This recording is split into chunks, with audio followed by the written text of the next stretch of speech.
सुनेत्रा पवार यांना उमेदवारी देऊन कमळ बारामती लोकसभा मतदारसंघामध्ये फुलणार का?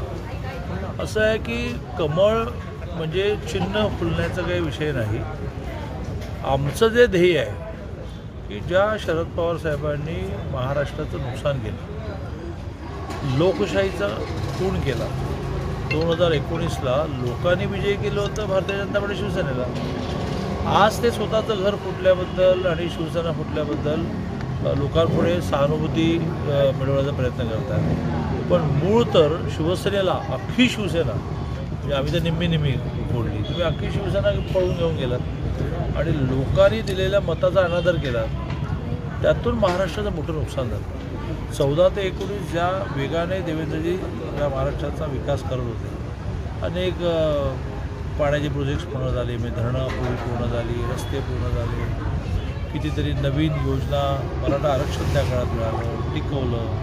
त्या सगळ्याला खेळ बसली कोणामुळे? तर एकट्या पवारसाहेबांनी काँग्रेसला आणि शिवसेनेला एका अर्थाने चॉकलेट दाखवलं की या या या या आपलं सरकार बनवलं.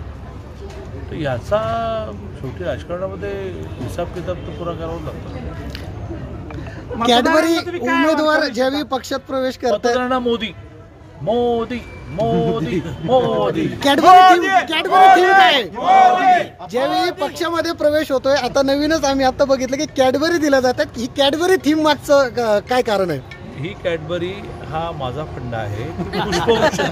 पुष्पगुच्छ दिला तर तो मी गाडीतून घेऊनच जात नाही. मी अतिशय स्ट्रिक्टली ठरवलं की एकही पुष्पगुच्छ मी गाडीतून येणार नाही, खराब होतो. मग काय मी म्हणतो, आता फोटो काढला जा घरी घेऊन. कॅडबरी लगेच खाता येते, पार्टीचं काम करायला ताकद वाढते.